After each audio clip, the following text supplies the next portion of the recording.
Hey y'all, Zach McDonald, your real estate agent with Real Property Associates, and this is my Seattle real estate market update for November 2024. Well, today in this update, we're going to talk about the housing market. We're going to talk about some of my thoughts about where we are headed. And I'm also going to share a couple client stories. And we'll start off with that because that's my favorite part of these updates, although it's probably not yours. We'll start with it because this last month, I had two different clients that I was able to help with their third home purchase with me specifically, which is kind of fun to have multiple in the same month that have worked with me numerous times. And one of them has worked with me to sell a couple different times as well. But just thinking back, I've been doing these updates for coming up on, this will be the 10th year of doing these updates, and also celebrating 10 years of doing real estate. So over the past 10 years, getting to help these few clients, they were some of my first clients, now with multiple purchases. It's just a fun thing for me to reflect on as I look back over the last 10 years doing real estate. And really, it is an interesting thing to reflect on how long I've been making these updates every single month as well. But as we're looking at the housing market, let's transition to that because the mortgage rates are still hovering in the 7% range, right? Yesterday, they were just below 7. Today, a little over 7.02 on Mortgage News Daily's survey of some of the top lenders in the country. And even with rates staying in this 7% range for most of 2024 so far, we've been seeing that the housing market is continuing to recover, and that is without a massive drop in the rates where you would expect to see the market start to pick up. And we're starting to see signs as I look at some of this data here that we are heading into, if rates do end up coming down in 2025, a fairly competitive housing market here in the Seattle area. Maybe not quite as competitive as we saw before, but things are certainly starting to pick up. So let's look at some of the stats here. Median sales price in Seattle last month, $960,000. The median sales price in Bellevue, just under $2 million, $1,992,500.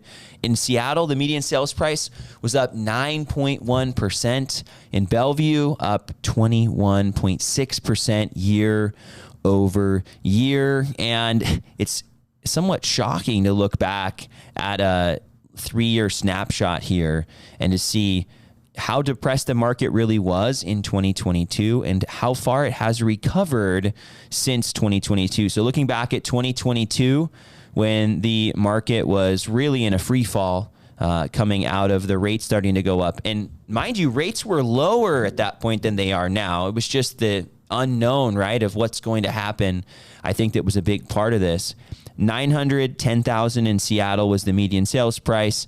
Now $960,000. So since then, and then in Bellevue, we were looking at $1,480,000 in October of 2022. And then we just shared just under $2 million in Bellevue for this last month. So last year was a little bit up and down. This year's been a little bit up and down too. But overall, as we're trending towards the end of the year, we've been seeing that the housing market is recovering and rates are still hovering right around 7%. Average percent of list price in Seattle was 1% over asking price. Bellevue was 0.9% or just about 1% over asking price as well. And that's been about the trend. Normally in the fall, you don't have as much competition. In 2022, things were selling for below asking price. And if we were to be really honest, way more below the original asking price, right? But the last few years, things have been selling right around asking price in Bellevue and Seattle in the fall. Median days on market is trending similar to last year, about 8 days on market in Seattle and Bellevue as a median, but the average is significantly higher.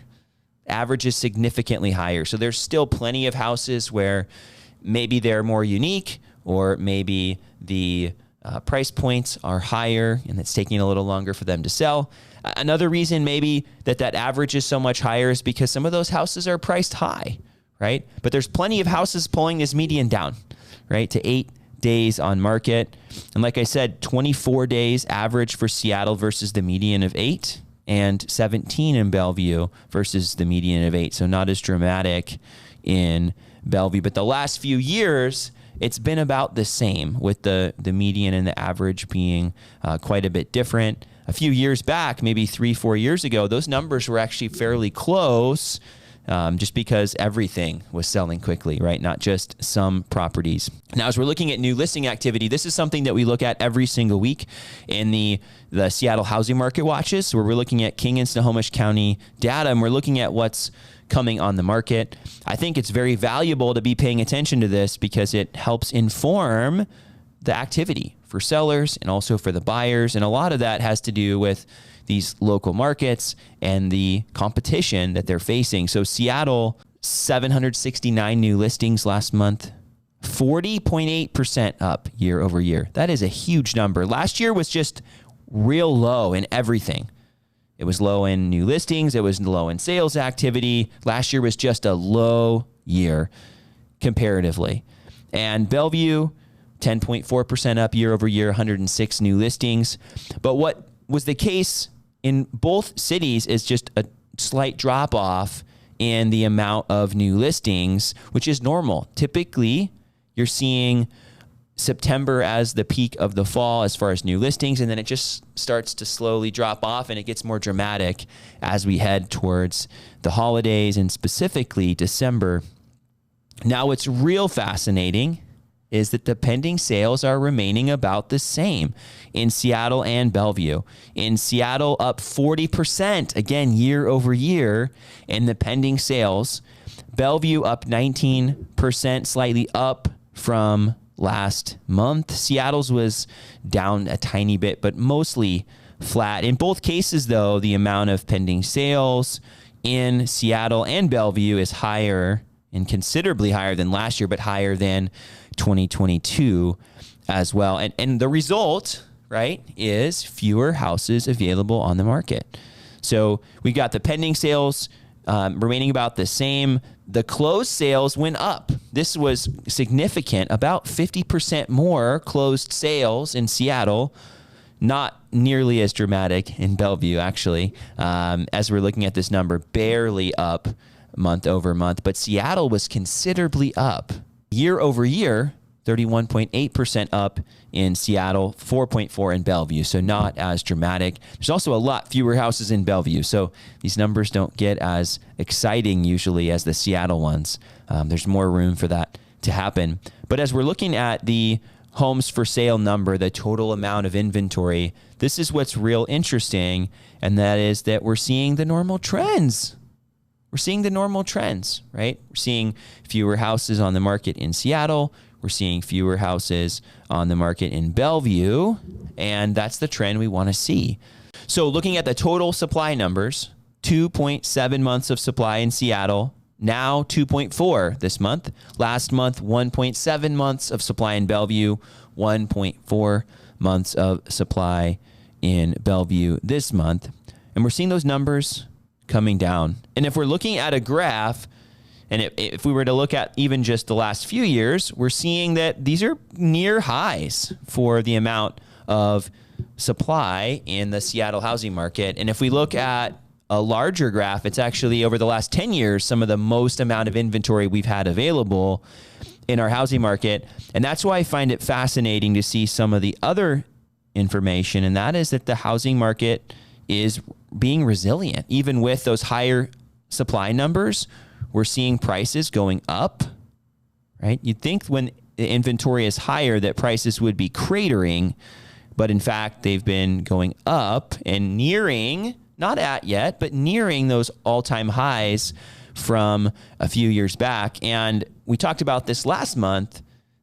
If we look at even just October over October, we're at or near an all-time high for the month of October in these markets as well. So Seattle has not hit its peak yet. I suspect this spring that we will see that. regardless of interest rates. But if interest rates do come down, I think we're going to be in for a really competitive housing market here in the Seattle area, right? Bellevue included, the east side included, and that's most likely going to trickle down into Snohomish County as well. Now, something I am keeping an eye on is just the return to work, specifically for Amazon. I think we'll see more of that with some of the other companies too. But 5 days a week in January, and there were many people that moved during COVID when they could work from home to the suburbs. They moved to the north end, the south end, maybe the east side. I don't know about you, but if I had an hour-long commute each way to work, I would be considering living a little bit closer, which is why Seattle was so hot, the city of Seattle specifically, for a while, because there were houses that were more affordable considerably than Bellevue or the east side and even the suburbs, and they were way closer to work. And that made the Seattle housing market itself a lot more competitive than some of the surrounding areas. And that changed during COVID. I think we might see the opposite. I think we might see that pick up. And condos specifically, and I need to make a video about this and just talk more about condos too. I love condos. I don't want to discriminate against condos. But if we're thinking about condos in Seattle, people were not buying those as much and haven't been buying those as much because of the lack of demand, right? They were looking for something different. But I think condos will become more exciting again to potential buyers because of the proximity to work downtown. So just a hot take there for you. Now, as we wrap this up, I think we're going to see normal fall trends heading into 2025. We're going to see fewer listings coming on the market. We're going to see that the amount of houses available is going to continue to shrink. We're going to see some of those houses that have been sitting on the market for a while sell. In fact, I just had a client that made an offer on a house that had been on the market for almost 2 months in Queen Anne, and they got the house for more than $100,000 below the asking price, and that asking price had already been reduced. Right? So they got I think, a great deal on this house in a time of the year and before the market starts picking up. I think for them, it's going to be a big win in the long run. And I think that is the opportunity right now for buyers, is before things start to pick up and before interest rates come down. I think that's where the real opportunity lies for buyers, is right now, kind of as the market's, I would say, in a transition phase or nearing a transition phase. I think there's some pretty cool opportunities. Thanks so much for watching this month's Seattle Real Estate Market Update. I know you got some value if you made it all the way to the end of this video, so please consider subscribing and following along on a regular basis. And if there's any way that I can bring value to your situation, buying or selling real estate here in the greater Seattle area, I'd love to be a resource for you.